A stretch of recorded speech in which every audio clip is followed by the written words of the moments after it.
Welcome to Washington Post Live. I'm David Ignatius, a columnist here at the Post, and today we have another in our series on the path forward combating COVID-19.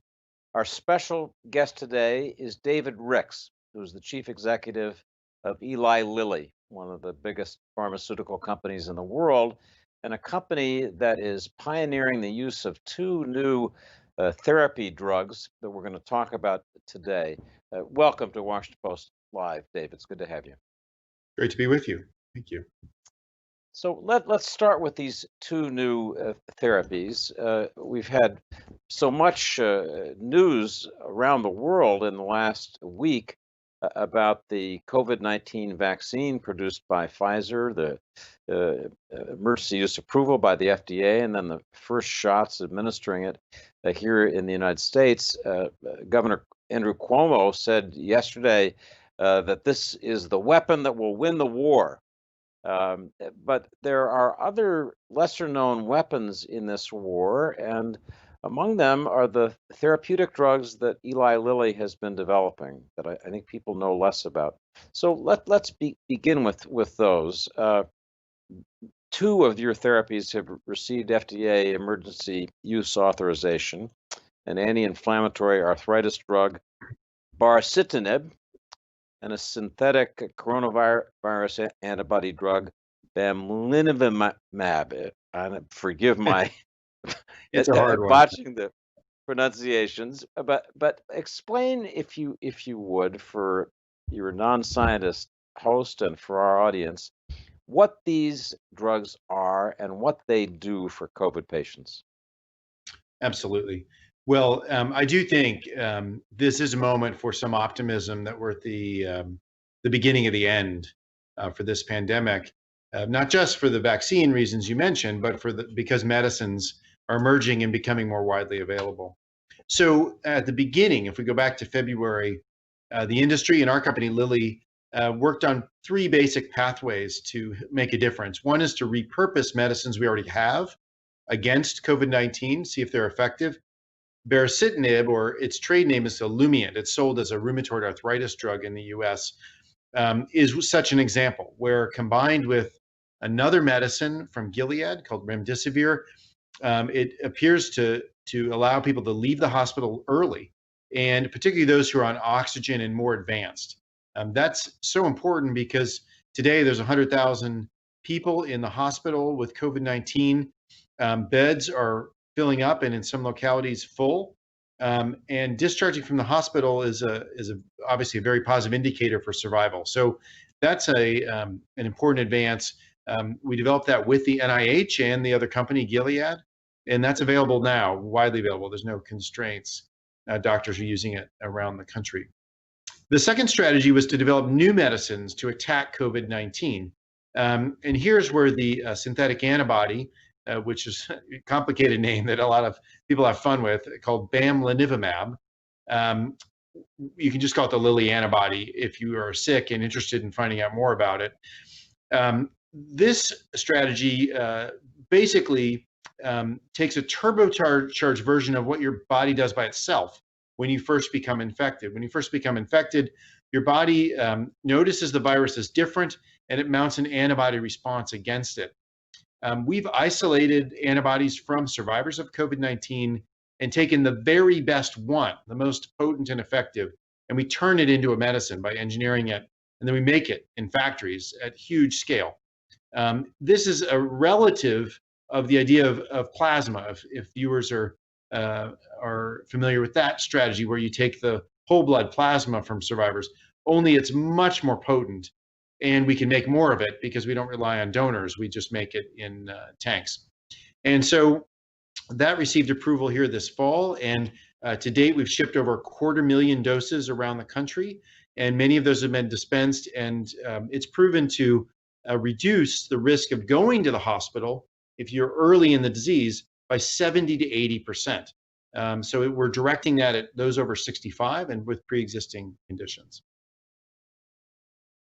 So there are two interesting testimonials that I read about. I'm not going to attempt the name again, but the Lilly antibody. BMAT, One I think was yeah. from Chris Christie, the former governor of Yeah. New Jersey, who said he received it in October and that he thought it had aided significantly in his recovery. And then I saw a comment from a nurse practitioner in Florida who was quoted this week as saying that this Lilly antibody provides almost a temporary immunity that prevents the progression of symptoms. Uh, Yeah. Help us to understand what those comments are telling us about the efficacy of this therapy. Well, I think there's very similar to what we have proven in controlled clinical trials, which is there's a profound impact, and it's quick. Within a few days' time, patients who begin to develop a lot of symptoms feel better. Not universally, but most patients feel better rather quickly. I think Governor Christie's experience exhibited that. He acquired the drug, I should say, before it had emergency use approval through a special pathway the FDA has for single person clinical trials. His doctor pursued that for him. Um, and obviously it was a successful case. Today, though, you don't need to do that. And I think this is an important message to get out. There's been a lot of reporting that these antibodies are scarce. And while it's true, we don't have enough to treat all Americans who get COVID. We do have enough to treat the highest risk Americans. And we've distributed them in all 50 states and the territories of the United States. And what people need to do is ask their doctor if they're a candidate. Usually that means you have those risk factors. What the nurse was saying is, in fact, true biologically. What we're doing is, it's called passive immunization. We're giving you an artificial immune response as if you had the virus prior. And what that does is allows your body to rapidly attack the virus and dispose of it. And then this medicine stays in your system for 4 to 6 weeks. So during that period of time, it should not be possible to become reinfected. And that's an important protection. Ultimately, we need the vaccine. That's the idea, is we get universally vaccinated. But as you know, David, we won't have enough vaccines for every American probably till sometime midsummer. And so until we get to that point, medicines like these can make a big difference in improving the lives of many of our citizens. And just so our viewers are clear, these therapies are for use if you get sick. In other words, that they're not vaccines, they're not preventive, but they're once you have an onset of symptoms. Is that right? That's right. Although with this Lilly antibody, there are analogous situations where we've given a similar medicine for a different virus before you have the virus, and it actually can prevent infection. So that was the case with Ebola, for instance. There's another virus, respiratory virus called RSV, where that's the case. And in animal experiments in monkeys, we can simulate that same effect. You give the medicine prophylactically, and then it prevents the infection. We have a very large clinical study going on with nursing home residents. Here, the idea is you give it to the residents before there's a infection, or if they're in a facility where there's been one infection and they are not yet positive, to see if we can stop the spread. But that experiment's still ongoing. It hasn't been proven yet. In the case of vaccines, we've had this extraordinary logistical effort to facilitate the distribution and storage facilities known as Operation Warp Speed. Are your therapeutics part of that Operation Warp Speed process? And if not, just give us a sense of how the distribution logistical part of this is working. Yeah, so one of our medicines is part of the Operation Warp Speed, and one of them isn't. The Lilly antibody, which was developed specifically for COVID, is. And Operation Warp Speed is one of the most effective things the government has done, to my eye, in this pandemic, which is essentially a big red tape cutting exercise so that we can move at the speed of the science and take risks on development we wouldn't normally take because we have more information we're sharing with the government agencies of interest, whether it be the FDA or the CDC or NIH. So that's what Warp Speed has done. It allowed us to go from the idea of an antibody in late February to introducing a new product for a disease we didn't know about 12 months ago, inside of 9 months, which is a record for our company in its history and maybe for the industry, to be frank. Same thing happened with the vaccine, that the incredible speed enabled by that red tape cutting. We have sold all of our US doses to Operation Warp Speed. The military is managing the logistics and procurement side of that, and then they direct us where to ship the product to hospitals and infusion centers around the country in the case of the antibody. In the case of Olumiant or baricitinib, this is already a marketed drug. So the role of Operation Warp Speed is more limited. We don't have supply constraints. We're coordinating with them to make sure that key hospitals and outbreak centers have access to it. But actually, hospitals can just buy the drug as they would from their wholesaler, like any other medicine. And are there priorities for the distribution of this Lilly antibody as with the COVID vaccine? In other words, who gets it first? What's the order in which you can stand to get it? The government's playing two roles here. One is to dictate which states receive how much. And so, as I said, we've made 250,000 doses and shipped those so far. We'll make another almost 750,000 in the balance of this month. And those will go out to the states as well, as directed by the government. They're using a calculation based on disease burden and population to do that. And I think it's a reasonable task for them to do. As a manufacturer, I think we would find ourselves in a difficult position trying to make those kinds of choices. They have good public health data and they're directing the allocation. The other thing they do, and the FDA worked with us on, is we know we don't have enough for every American, as we said, but we do have enough for those high-risk patients who are the highest risk of developing more disease and going to the hospital. The goal here is to treat right after you have a positive diagnosis to prevent that. So we defined with them who that is, which is people over 65 and those over 50 with pre-existing health conditions, and some with compromised immune systems down to the age of 18. And so that's what we call in the label, that's the directions for doctors, is to use it in those patients. And that helps restrict the supply too, to those who can benefit the most, given we don't have enough for universal coverage.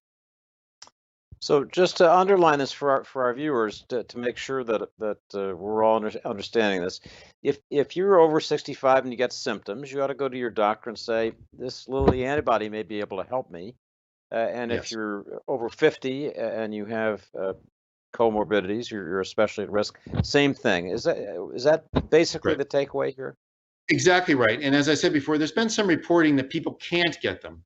This should not be because of supply. It's a last mile problem where maybe their doctor's not aware or their hospital hasn't set up a special place to receive the drug, which is an infusion, kind of like giving blood, but in reverse. You need to go sit in a chair and they put a line in your arm and the medicine drips into you. And that's how you receive it.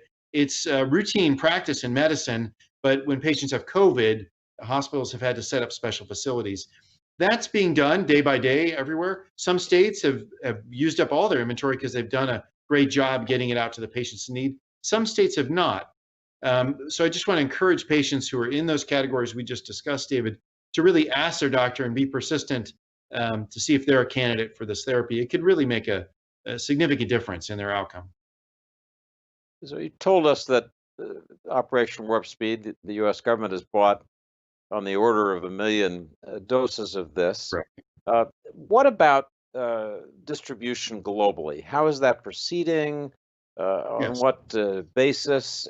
With the COVID vaccine produced by Pfizer, there was some chagrin thinking that the U.S. government didn't buy enough. Maybe. What about in this case? If there's a desire for more in the United States, are you able to supply it? Well, supply is increasing. We've partnered with another drug company, Amgen, and then a contract organization that makes this kind of complicated drug in Korea as well. So we're ramping up supply. We've repurposed 2 of our own factories, and we'll really start to hit stride in Q1. So far in 2020, we've sold about 95% of what we're going to be able to ship to the U.S. government. The other 5% to Canada, who approved this as well and is distributing it. So far, there are countries in Central Europe and the Middle East who also have just approved it and will get supply beginning at the end of the month, early next year. We try to be very thoughtful about this. It can be controversial as a global company, as you appreciate, David. We operate in all these places, and we're a citizen there as well. We went to the U.S. first, but as countries approve the Lilly antibody, they can then procure it from us directly. And we've committed to allocate that, should we have constraints, by disease burden between countries. So the countries with the most outbreak will get more, and those countries with less will get less. That's a difficult decision to make, but one we think is ethical, independent of ability to pay or other factors. And then we also have decided to price the medicine in a very different way than normal, which is to ask the wealthiest countries, as defined by gross national income per capita, to pay the same amount, which is the US price, essentially, a little more than $1,000 a dose. And those middle income countries like Brazil and South Africa, to pay quite a bit less than that, less than half of that. And then low income countries, we've partnered with the Gates Foundation to make this available at no cost or marginal cost, so that they're really paying well below the total cost of the therapy. And that's just beginning now in a few countries as well. So kind of a unique setup, given the pandemic, that we thought was the most ethical and appropriate approach. It's fascinating, and I need to just ask you: is that a model, do you think, for future distribution of crucial drugs, therapeutic medicines? That sliding scale, pay according to your ability. I do, and as an industry leader, we've advocated for the system, not just for pandemics, but for regular medicines as well. You know, the cost to produce a medicine is not zero, but most of the cost is the R&D cost, to prove it's worth something, to the cost of your scientific laboratories to develop it. And we think that more of the burden of that cost should be shared amongst wealthy countries, and less of the burden of that amongst poorer countries for any medicine.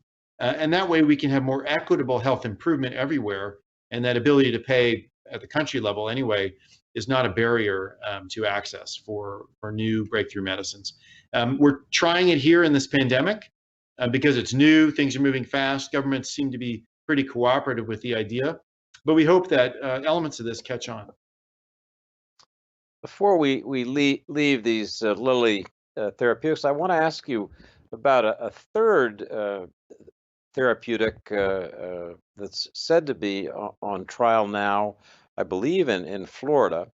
Could you tell us about that third drug, how the trial seems to be going, and then more broadly, I'm just curious about the role of these, I believe I'm saying this right, monoclonal antibodies in treatment of disease more broadly. Are we entering a new era in terms of the efficacy of the ability to target and have efficacious treatment? Right. So, David, the name of the third drug, did you have the name of that, or you're saying it's So the Lilly I just antibody? it is a Lilly drug, and I just Okay, yeah, had it in my yeah, notes, and forgive me, I don't yeah. have the name, the Yeah, actual so name. there's a companion antibody we've developed that is also being trialed now, as you're saying, and it's under review at the FDA as a potential combination. So it would go with the bamlanivimab, the one that's available now, and would boost its effect to some degree, and together provide almost complete harnessing of the virus, and could boost the ability to stay out of the hospital and get better even faster. This kind of second generation approach, we're completing the studies and reviewing that material with the FDA as we speak. Probably in 2021, that'll become available and may become the standard that gets used. Your broader question is a very important one. Monoclonal antibodies were developed in the US in the laboratories of drug companies like Lilly in the 90s, and have evolved to become one of the main ways we target serious disease. Started with disease like cancer and arthritis, chronic conditions, but now are being used pretty broadly, including, 2 years ago, we launched one for migraine headaches, a new monoclonal antibody that's very effective in that condition. That's a very common condition, but the cost to make them are coming down, and our ability to target them is getting better and better. It's a very promising new type of medicine. So it's probably a hidden benefit of this terrible pandemic that it's encouraged us all to learn more about what's happening out in the pharma space. We'll come back to that issue in a moment, but I want to ask you to speak for a moment about the vaccine side of the COVID-19 story. We now have begun the mass vaccination, but begun it initially slowly with high risk healthcare workers, and then moving on to different categories. What's your reaction to the way in which the distribution of the vaccine is being planned? Is that the right way to be doing this? I think that tiering by patient type is very important. We need to avoid a first come, first serve system. That would be chaotic, or even worse, to the highest bidder system, where people could cut the line based on means.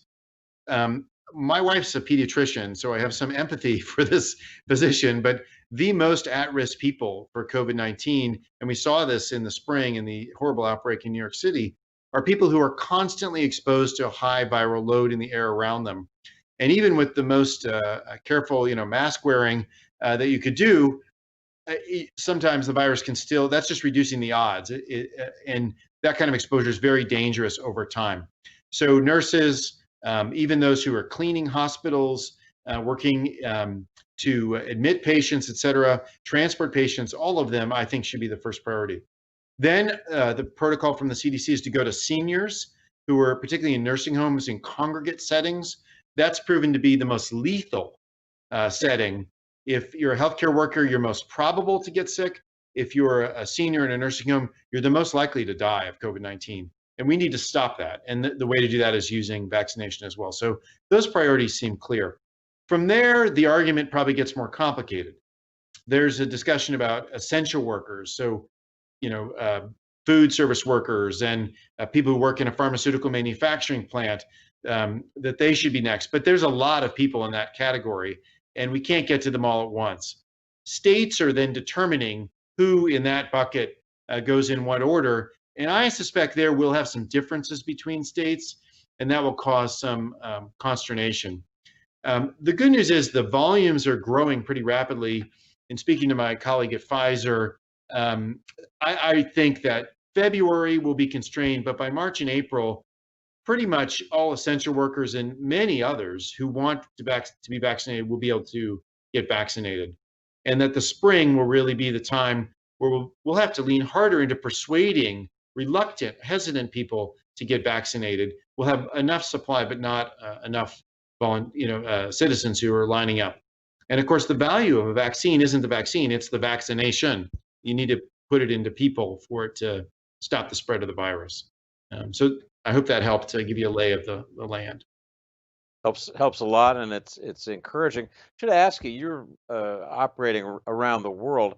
How do you think the U.S. is doing in terms of this distribution challenge relative to other countries where you're located?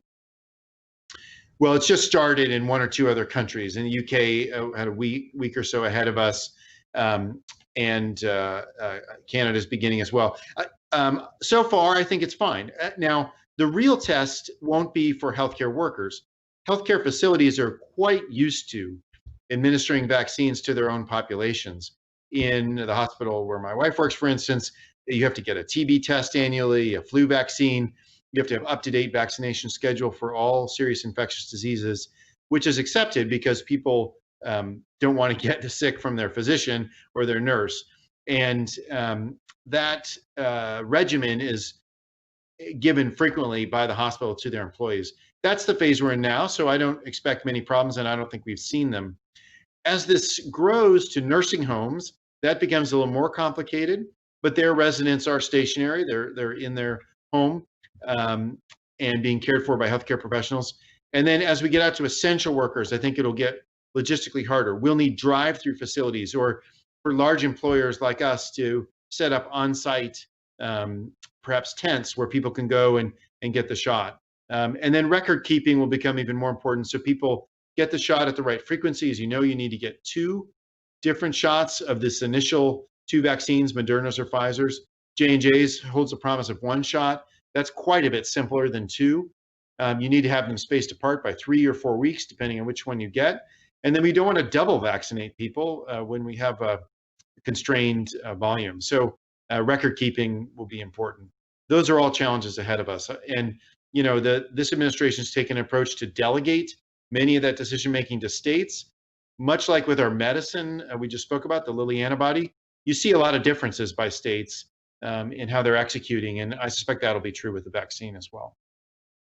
Let me ask about one small but worrisome bit of news, and that was the discovery in England, I believe in south west England, of a new variant of COVID. Are you concerned about mutations, new variants, and are you confident that your therapies and the vaccines will be able to cope with those strains as this disease evolves? It's an important thing to watch. I've read a little bit about this new strain. There was a lot of reporting 2 weeks before about this mink farm in Denmark, which had another strain. It's important that people know that there are hundreds of variant strains already out in the wild. Most of them aren't fit, meaning they lose the race with other forms of the virus to spread. They don't spread as well, and so they die off. What we're watching for is more fit strains that outcompete the core one we're seeing now, and if they have some difference in the symptoms and the downstream infection. So far, we haven't seen that. We have seen a couple variants of this virus since its natural history began in Wuhan, and some of those variants have improved the ability to spread of the virus. From the virus's standpoint, that's improved. From ours, it's worse. But they haven't been more infectious once you get it. So that's important. Most scientists would say it's a relatively stable virus in terms of these mutations. Now, we've taken caution against this with this second generation approach to the Lilly antibody I described. The single antibody is good. The double antibody we're studying now and could be available in the winter will block all variants to the spike protein, which is the main way the virus attaches to cells and spreads. And so we feel much more secure. That's one of the reasons we developed that combination. With vaccines, it's also thought that they'll be protected against most common variants that we know about, but we'll have to monitor that. Last bit of news that just broke today that I know our viewers would love to hear your comments about it. That was the FDA approval of an at-home antigen test. Inexpensive, easy, something you can do at home, get the results right away. How big a difference do you think that kind of testing could make in dealing with this pandemic or future ones? I think that's a significant move, actually. And I understand they approved it as over the counter, so people won't need to use a time of a doctor or nurse to access it, and people can just test. It's not as accurate as the gold standard, the so-called PCR test, the one you get the deep nasal probe to get the material, but it could be useful because this disease is spreading before people get very sick. And that's its most infectious period, either asymptomatic or just as they have mild symptoms. Being aware of that so that people can self-isolate, it will be a key control strategy. And it's been one of the most vexing things about COVID-19 is that, well, of course, initially we didn't have enough testing. In fact, our company got into the testing game to help support our state in the early days, just because we had laboratories that could do it. We were really in tough shape on volume early. Now there's enough volume of testing, but at times it's not as responsive as it needs to be to prevent viral spread. If it takes 5 days to get your test back, think of all the people, David, you would have had contact with in those 5 days, and they can then become infected. So by having an at-home test that's reasonably accurate and easily accessible, I think that can really help people do the right thing, which is stay home if you have symptoms. And if you have a self-administered test and it's positive, definitely stay home for 10 days until you're clear of the virus. So we've run out of time. I want to thank David Ricks, the CEO of Eli Lilly, for explaining complicated issues, therapeutic issues that his company faces, and taking us all inside the world of big pharma, which we don't know much about. Dave, thank you so much for being with us today. It's been a pleasure, and the thanks really needs to go to our 8,000 scientists here in the U.S. who developed these medicines for the people who need them, and thankfully we did that in a rapid way, so they're making a difference today. So thank you all for joining us. Tomorrow, Wednesday, join Washington Post Live at 4 o'clock for a behind-the-scenes look at the making of a new CBS all-access miniseries called The Stand, which is based on a Stephen King novel. My colleague, our wonderful Washington Post movie reviewer, Ann Hornaday, will interview actor Jovan Depo and executive producer Benjamin Cavell. Until then, thanks for joining us on Washington Post Live.